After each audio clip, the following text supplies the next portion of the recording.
Se supone, miren, que la visión en la que hay una cuestión que es determinada por otra, y esta por otra, y esta por otra, ¿no es cierto? Así, hasta que se llega a una base, donde atrás de esta base no hay nada, ¿sí? Donde hay jerarquías de que son menos fundamentales estas cosas, hasta que se llega a la más fundamental de todas. Y esta de aquí, atrás no puede haber nada que determine esta cosa. A esta visión se le llama, digamos, la visión ortodoxa acerca de la fundamentalidad, ¿ya? Eso es como un término filosófico, ¿ya? O sea, como podrán haber notado, sí, digamos, estoy muy interesado en la filosofía, pero también como que en la ciencia, sí, mis estudios han venido por parte de eso. Así que, digamos, estas clases van a tener un componente conceptual importante en la intersección de los esfuerzos de la reflexión humana digamos, la ciencia pura, ¿ya? Ahora, cuando estamos en ¿por qué esto nos es relevante? Porque a pesar de que nosotros pensemos que hay estas conexiones de esto determina esto, ¿no es cierto? Y esto determina o ayuda a determinar a esto de acá, y así, ¿no es cierto? Cuando tenemos esta noción, esto está sucediendo en lo que les había dicho que es el aspecto metafísico, en aquello que puede suceder incluso si es que nosotros no lo conociéramos. Ahora, resulta que en el aspecto de nuestras explicaciones, ¿sí?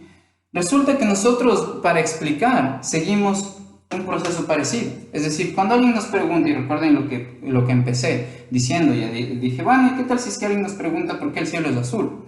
Entonces, para explicar, parece que lo que hacemos es, y el acto de explicar parece que es un acto que sigue, digamos, este ordenamiento, ¿sí? Para explicar lo menos básico, el explicar es poder explicitar cómo algo más básico o más fundamental determina lo menos básico, ¿sí? Entonces, esto, explicar parece ser que muchas veces, ¿sí? Resulta de poder explicitar, mostrar cómo aquello que acerca de lo cual nos preguntan una explicación, ¿sí? Como esto está determinado por algo más básico, ¿sí? Y cómo esto está determinado más por algo más básico, y más básico, y más básico, y al final, digamos, el porqué de todos va a estar, digamos, en la base fundamental de la realidad, que también coincide con la base fundamental de nuestras explicaciones,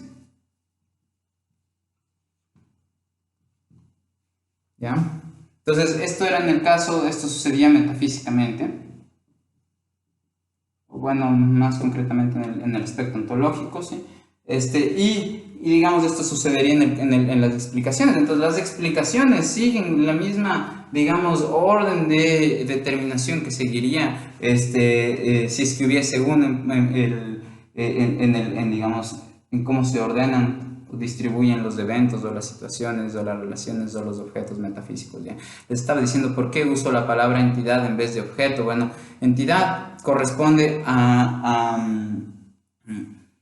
no solamente aquellos individuos que se encuentran en el espacio-tiempo, ¿sí? Tipo, por ejemplo, esta pizarra que está aquí en este lugar, como yo, digamos, mi voz, ¿sí? El aire, ¿sí? Digamos, estos son objetos.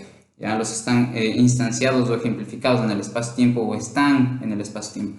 Digamos, pero por ejemplo, el número 3, ya el 3, ¿dónde está? ¿Desde cuándo nació o en qué tiempo lo encuentro? O sea, digamos, tal vez son preguntas que no tienen sentido, ya, como preguntar cuál es el estado civil de mi codo, ¿sí? Entonces, como que, por eso yo no les digo al número 3 por ejemplo, o que cierro los ojos y me aplasto así, ¿no? Y de repente veo unas manchitas así amarillas, ya, o sea, ya, por ejemplo, no pues sé si es que esas manchas están justo en la retina de mi ojo, no lo creo, ya, o dónde están los pensamientos cuando me siento feliz, dónde está, ¿me entienden? Entonces, digamos, para usar a esos como ítems del lenguaje, me refiero a ellos como entidades, ¿sí? Para abordar entidades son objetos y estas cuestiones abstractas como los números, ¿no es cierto? O las emociones en general. Una entidad es cualquier ítem del lenguaje caracterizado, ¿ya? Ahora, ¿por qué les hablaba de esto? Recuerden que les dije que iba a empezar hablándoles de Descartes, ¿ya? Entonces, para hablarles de Descartes, algunas cosas. Bueno, claro, ya Descartes es este man al que dicen, bueno, sí cachan esa frase, pienso, luego existo, ya, es como que la de él, ya. Y otra cosa que así, digamos, es clásica que se va a conocer, Descartes, el plano cartesiano, ¿no? Esta cruz es el plano cartesiano, ¿no? Que proviene, digamos, de sus especulaciones y de su pensamiento fundamental, ¿ya? Entonces su pensamiento fundamental se le llama dualismo, ¿ya? Voy a hablar de su pensamiento fundamental con respecto a la filosofía de la mente, ¿sí? Entonces Descartes, ¿sí? Entonces, Descartes introdujo, digamos, en Occidente el dualismo, ¿ya a qué se refiere? ¿Sí? Básicamente él considera que en la base fundamental de la realidad hay dos entidades, ¿sí? Entonces, digamos, digamos, aquí voy a ponerle como que el piso y aquí está la base fundamental de la realidad. Donde está la base fundamental de la realidad está lo más fundamental que puede haber. Base fundamental de la realidad, ¿sí? Entonces aquí, digamos, él ubicó en el mismo nivel a dos entidades. Aquí está lo físico, es decir, nuestro cuerpo, las leyes físicas, todo lo que pasa en el espacio y en el tiempo. Y aquí ubicó a lo mental, ¿sí? Y la cosa es que como estas dos son fundamentales, este no determina a este y este no determina a este, sino que el resto de cosas que sucedan en el mundo físico se determinan porque en la base fundamental de la realidad hay ciertos elementos físicos fundamentales. Y todo lo que sucede en el mundo mental pasa porque hay un reino de bloques fundamentales de la realidad mentales, ¿sí? No es como que lo físico de alguna forma determina lo mental o como que lo mental de alguna manera determina lo físico. Eso es como que importante notar de la teoría dualista de Descartes, ¿sí? Entonces, bueno, básicamente él hacía esta distinción, ¿sí? Porque por sus creencias religiosas, él necesitaba ya que después de que su cuerpo esté inerte, muerto, que eso no implique el fin. Que sí, el fin del existir, no sé, de alguna forma, ¿sí? Entonces necesitaba que lo mental pueda migrar del cuerpo y subsistir a pesar de que el cuerpo no, ¿sí? Entonces, digamos, para él era importante esto, que haya, digamos, que estos dos no estén relacionados entre sí, ¿sí? Estos dos no están relacionados entre sí en el sentido de que ni este se determinan en su existencia ni su identidad, sino que más bien los dos están en la base fundamental de la realidad y de aquí siguen las demás cuestiones que nosotros queramos explicar, ¿ya? Ahora, hay lo que esto que les decía acerca de la religión, no pasa solamente con la religión, digamos el racionalismo y después obviamente digamos la ciencia, el triunfo del éxito de la ciencia nos ha dado como que nuevas perspectivas como humanidad, ¿no? Y ahora se tiene más bien una especie, bueno, en muchos casos en la gente como bien académico que estudia cuestiones de ciencias, se tiene esta noción de que digamos la ciencia viene a ser como el nuevo Dios, ¿no? El último declaración de la verdad. O sea, puede ser que incluso hasta un científico esté usando mal la ciencia, digamos, mal en el sentido de que en efecto no lo que dice aseverar que es una verdad objetiva y absoluta, tal vez sí esté involucrado ahí cierto grado de subjetividad, puede ser. Pero no importa, porque ahora es como que basta con que dicen, bueno, yo soy ingeniero o lo que sea, y ya tienen ahí su grado de credibilidad recitando todos los títulos que tienen o alguna pendejada así.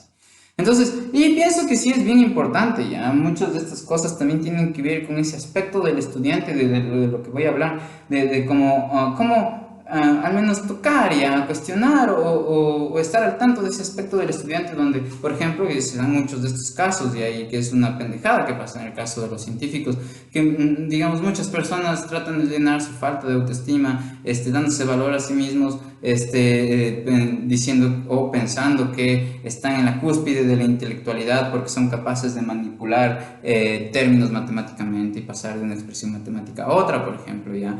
Y eso es recontra nocivo porque ya se convierte la búsqueda del conocimiento en algo que más bien va concretando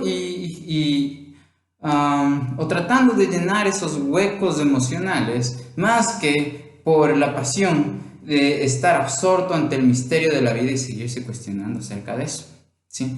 Entonces, digamos, ¿qué es lo que pasa después de este como triunfo y logro de la ciencia? O sea, nosotros tenemos bastante ya evidencia científica de que no es que están, o sea, sin depender el uno del otro, ¿no? O sea, digamos, ya tenemos nosotros Prozac, es decir, o sea, tenemos medicinas, químicos, o sea, conocemos en cierto grado cómo es el funcionamiento bioquímico, digamos, también tenemos fMRIs, cuestiones del cerebro, que al modificar esas, digamos, cuestiones físico-químicas del cerebro podemos ver modificaciones en el comportamiento. Entonces, Prozac que dan a la gente, por ejemplo, o daban, no sé, que gente que tiene depresión, por ejemplo, o Adderall o lo que sea, ya que sea que conozcan de esos medicamentos,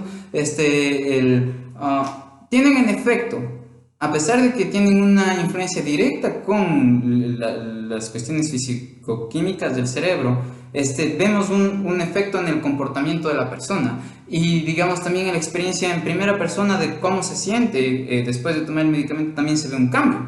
Entonces eso, digamos, por muchísima experiencia, digamos, que tenemos acerca de esto, digamos, ya científica, evidencia científica, podríamos decir que, bueno, sí hay una relación ahí, no es que estaba separado lo mental y lo físico. Entonces, digamos, seguramente han oído hablar del materialismo, y el materialismo en pocas, de manera bien así, superficial, podríamos decir, ya que, bueno, lo que afirma es que la base fundamental de la realidad es la materia, ya, por decir de alguna forma, ya. Ahora, digamos, hace tiempo ya los filósofos así como, no sé, los abogados o cualquier otra persona tienen sus propios términos, ¿no? Para esas cosas así. Entonces, independientemente del término, consideran que lo material, ¿no es cierto?, es lo fundamental de la realidad. Pero, como por el triunfo de la ciencia, ¿no? De la física y de, digamos, del modelo de reducción que tiene la ciencia, esta palabra reducción es algo acerca de lo que ya voy a hablar en un momento, ya se le cambió el materialismo por fisicalismo, ¿ya? Porque, digamos, al final de cuentas, ¿cuáles son los elementos que van a estar en el bloque fundamental de la realidad? ¿Cuáles van a ser los bloques fundamentales de la realidad? Pues los que la física declara que hay o que son. Sí, esa es como que la postura, ¿ya? Que después de este dualismo se empezó a concretar y que es la postura que, digamos, guía la mayoría de la ciencia, al menos de manera explícita, sí, lo que está transversal en el quehacer de la ciencia. Sí, eso junto con el reduccionismo, que otra vez es algo de lo que ya voy a hablar en un momento. Entonces, ¿qué es lo que se terminó considerando? Entonces, lo que se terminó considerando es que, más bien, imagínense aquí otra vez está esta línea, donde esta línea es más atrás, ya no hay ninguna entidad o evento que determine a los que están aquí, ¿sí? Entonces, digamos aquí, recuerden, antes estaba puesto físico y aquí estaba mental, y ahora lo que hace el fisicalismo, lo que hizo el fisicalismo, es destruir el dualismo y decir que no es que hay dos entidades fundamentales, dos entidades en la base fundamental de la realidad, ¿ya? Base fundamental, ¿sí? Sino que hay una sola tipo de entidad y son las entidades físicas, ¿sí? Y de ahí las mentales no están acá al lado, sino que están acá arriba. Y eso es un cambio importante y del cual les quiero hablar, ¿ya? Entonces, aquí están los procesos mentales, ¿ya? Y la cosa es que, como esta es más básica y esta es menos básica, esta de alguna forma tiene que determinarla esta de acá, ¿sí? Ahora, miren, cuando yo escribía aquí, ¿no es cierto? Les ponía aquí y les decía, bueno, fíjense en este es el cielo, es azul, y luego acá, ¿por qué? Digamos, diría un físico que se debe a algunas leyes, incluso Rayleigh, así, y que al final de cuentas hay otras explicaciones, ya hasta que se llega a la explicación donde está la materia y la energía, ¿no es cierto? La materia y la energía.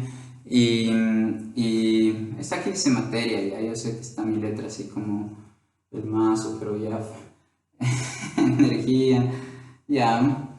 Entonces, digamos, a estas de aquí, estas relaciones como de determinación, tienen distintos nombres, ¿ya?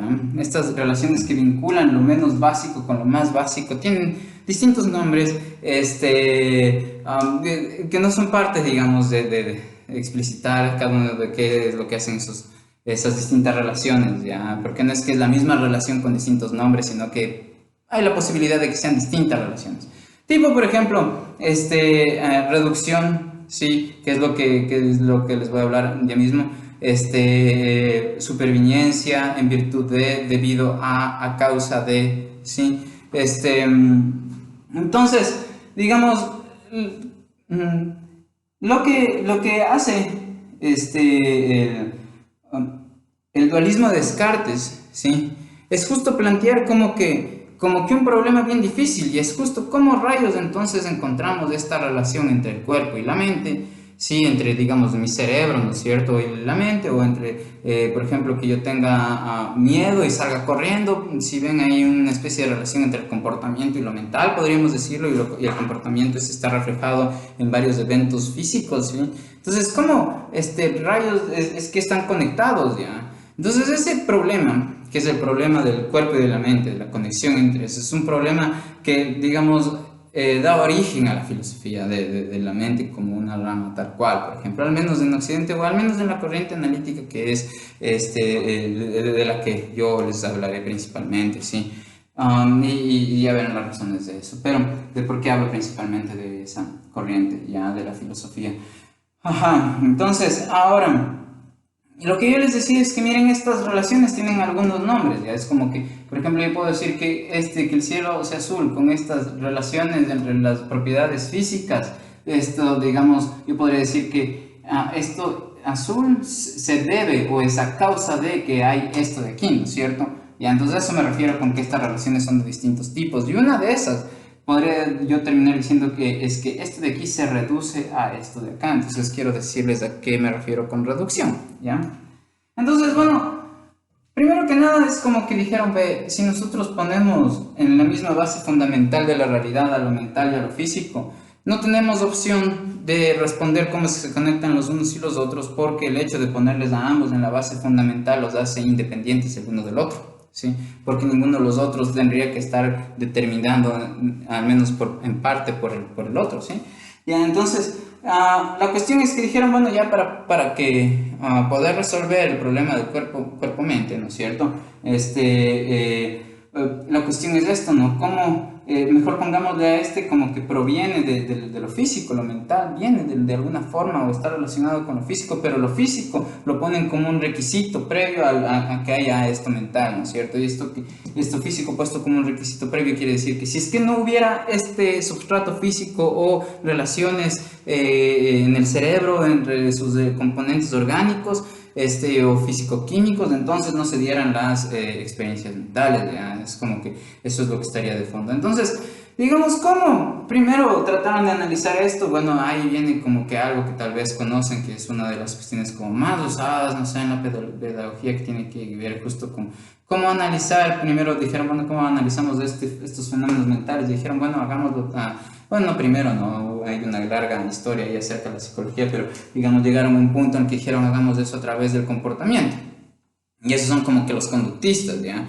Entonces, claro, y después vienen estos manes, los constructivistas, y dicen, bueno, no hay que como que ir delimitando de manera tan fuerte como que cómo es que queremos que respondan con su comportamiento, porque claro, estas quejas acerca del conductismo, de que no es una ciencia de la mente, ya venían desde hace mucho, ¿no es cierto? En el sentido de que a lo mucho es una ciencia del comportamiento, no una ciencia de lo mental. Si hay una especie de proyección directa que uno hace entre una especie de experiencia mental con un comportamiento, y no siempre se da así. Es decir, yo puedo estar triste y mostrar una cara feliz, ya, digamos, o alguna cuestión así.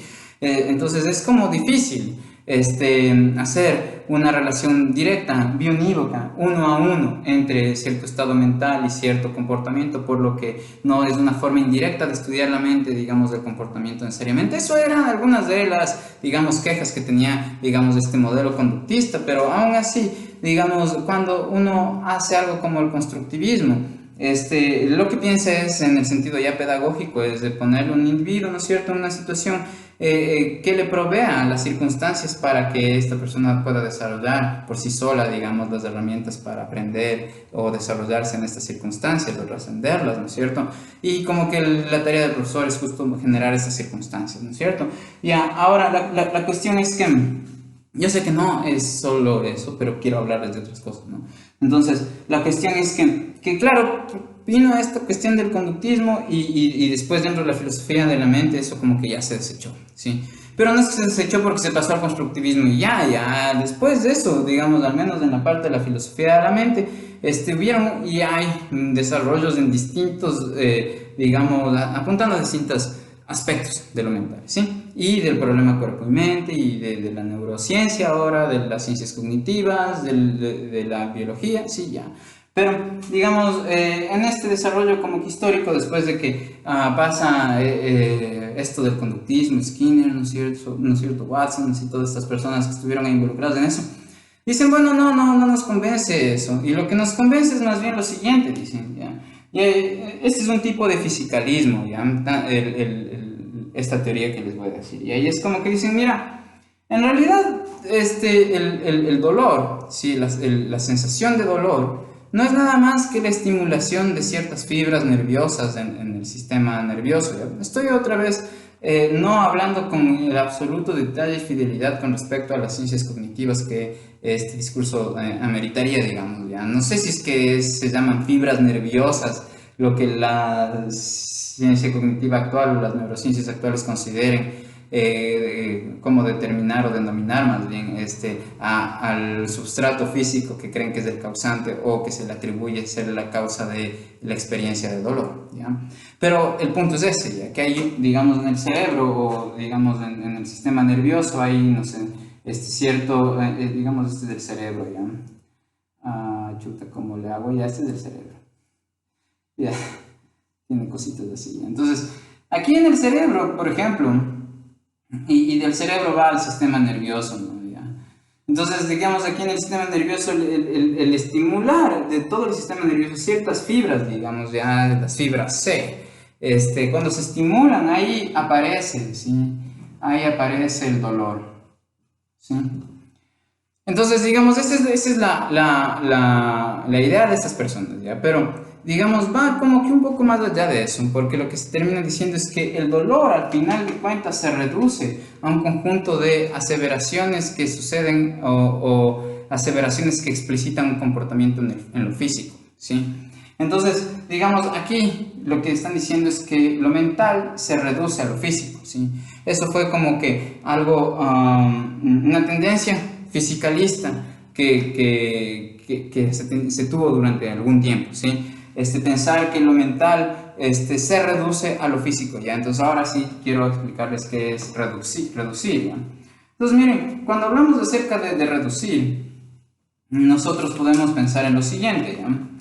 Este, ja, este, podemos pensar en que por ejemplo, el agua se reduce al H2O. ¿Qué es el reducir? ¿Ya? Esta relación de reducir. Y si yo digo que el agua se reduce a H2O. ¿Ya? También, digamos, para explicar la reducción no solamente podemos poner esta proposición, sino, digamos, por ejemplo, otra usual es que, digamos, la temperatura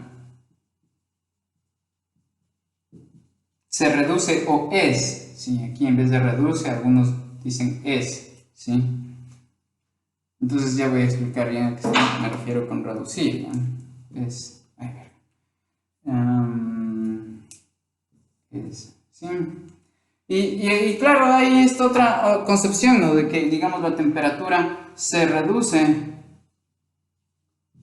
o es, sí, perdón, aquí debería ser así, ¿ya? Se reduce o es, la energía cinética media de las moléculas, ¿ya? Entonces, la energía cinética media de las moléculas, ¿ya?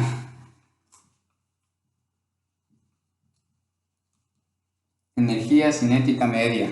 Sí, es mi forma de escribir pronto eso, ¿ya? Entonces, digamos, aquí tenemos una proposición y aquí tenemos otra que nos va a ayudar a entender qué significa reducir, ¿ya? Entonces, se dice que un objeto como el agua o una entidad como el agua se reduce a otra cuando yo no necesito ya usar más un discurso, cuando yo en mis discursos puedo cambiar o dejar de usar la palabra agua y puedo empezar a hablar solamente en términos de H2O.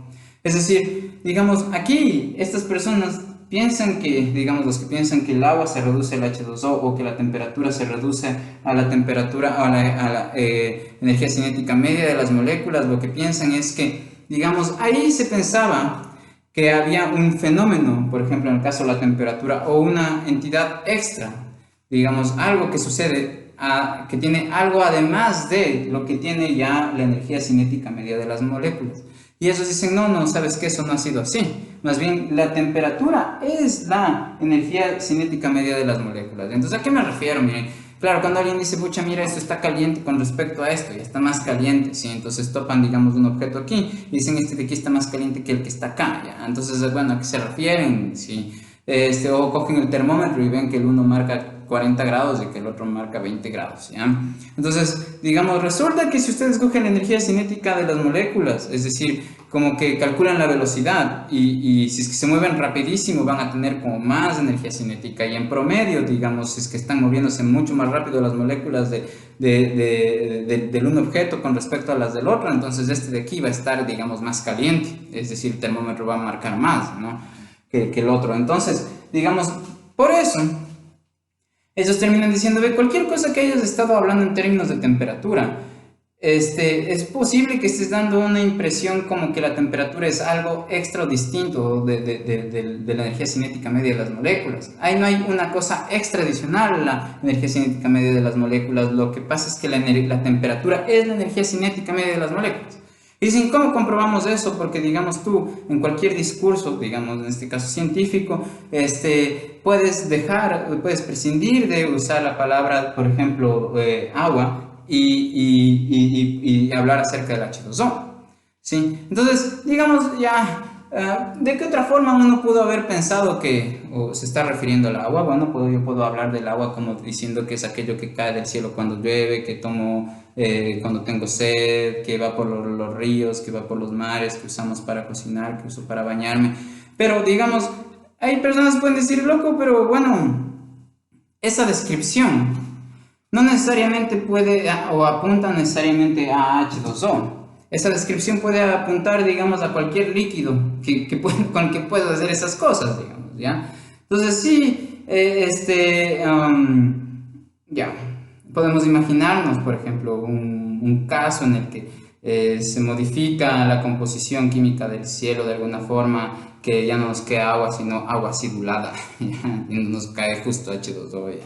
Entonces dice, ¿te das cuenta? Como que tú no puedes cambiar la palabra agua por ninguna descripción, ¿ya? Bueno, acerca de esto hay un artículo de la filosofía de la analítica que se llama El significado del significado, y justo hay un filósofo que se llama Hilary Putnam que plantea el experimento de la Tierra gemela, ¿sí? Y justo en este tipo de casos, como el agua, dice, bueno, tú al agua no te puedes referir con una descripción como la que mencioné hace un momento, sino que solamente puedes referirte, digamos, al agua como H2O, digamos, este es en realidad el agua, no hay algo que este término agua, el individuo al que yo quiero referirme con esta palabra agua, digamos, no hay algo que tenga extra o menos que lo que tiene el H2O. Justo el individuo agua es el elemento H2O.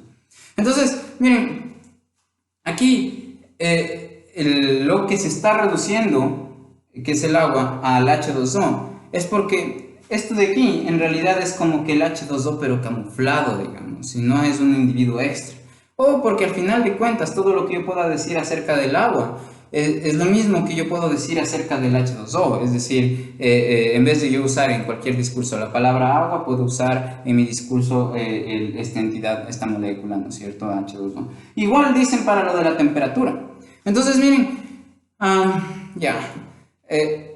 por un lado tenemos esta noción de la reducción, ya por otro lado está esta digamos, nosotros vemos un arco iris, ¿ya? este, pues vemos un arco iris en el cielo y decimos, bueno, supónganse que son niños, es que puse esto para que no se, para que no se vaya la pizarra hacia adelante, ya bueno.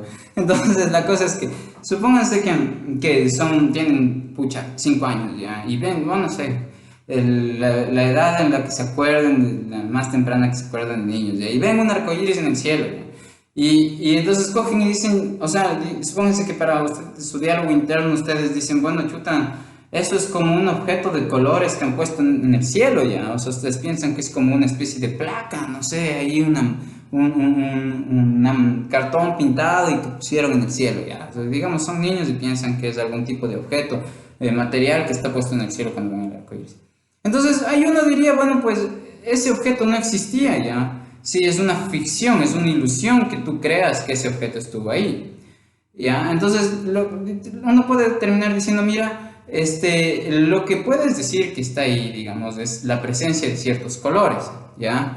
Entonces, pero, digamos, esos colores se dan debido a que cada gotita de agua, ¿no es cierto? O la presencia de estos colores se explica o proviene o yo puedo hablar acerca de esos, del arco iris sin tener que referirme, digamos, al objeto que visualmente tengo yo al frente mío cuando estoy viendo el arco iris, sino que yo puedo, digamos, yo puedo dejar de hablar en términos de colores y de experiencias visuales y puedo empezar a hablar acerca del arco iris mismo en términos de relaciones y entidades físicas, ya como que dicen, bueno, mira, entonces lo que está pasando en realidad es que la luz, otra vez, que contiene todos los colores, la luz del sol, ¿no? Contiene todos los colores, llega hasta las gotitas de agua, pero las gotitas de agua actúan como prismas y los prismas lo que hacen es como dividir los rayos, las distintas ondas o los distintos colores que vienen con la luz del sol, ¿sí?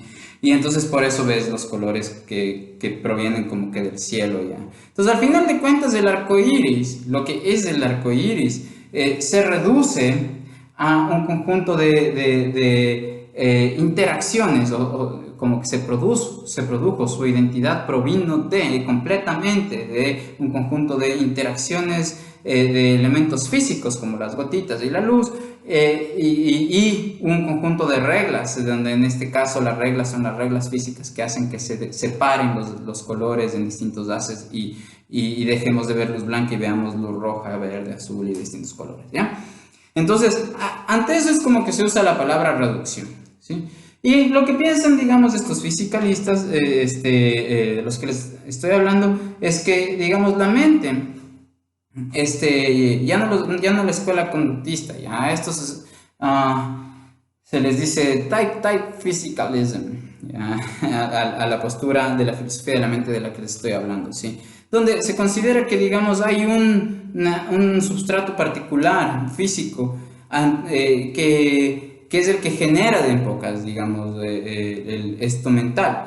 Pero aquí hay dos posiciones. Unos dirían, bueno, eso mental en realidad no existió, como cuando les dije que ustedes pensaban que en el cielo había una cartulina de colores y en realidad esa cartulina de colores no existió ya. Y hay otra postura que dice, bueno, más bien, en vez de que, digamos, no exista la madera esa pintada o el cartón ese pintado en el cielo, lo que está pasando es que esos colores, digamos, del arco iris en sí, el objeto arco iris, se redujo a un conjunto de leyes físicas, ¿ya? Y entidades físicas, ¿ya? Entonces, de la misma manera, ellos, digamos, estos fisicalistas se llaman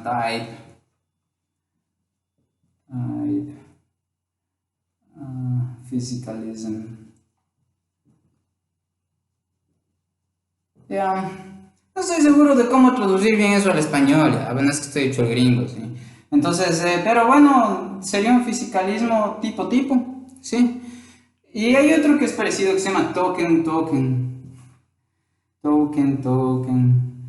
physicalism, ¿ya? Pero bueno, estas palabras no importan, ¿ya? Lo importante que es como que qué es lo que querían decir, ¿ya? Entonces, lo que querían decir es justo eso, ya que la experiencia de dolor, lo que uno siente cuando duele, no es nada más que una estimulación de un nervio. No hay nada más en el dolor, decían ellos, ¿ya?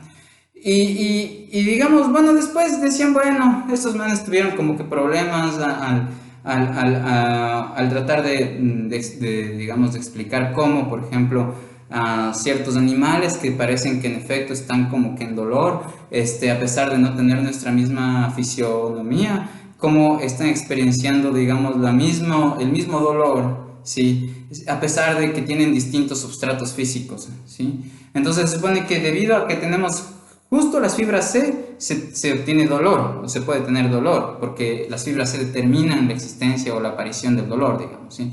Pero ¿y qué pasa con una hormiga o una vaca o cualquier otro animal o ser sensible que tenga otra estructura, otra fisiología?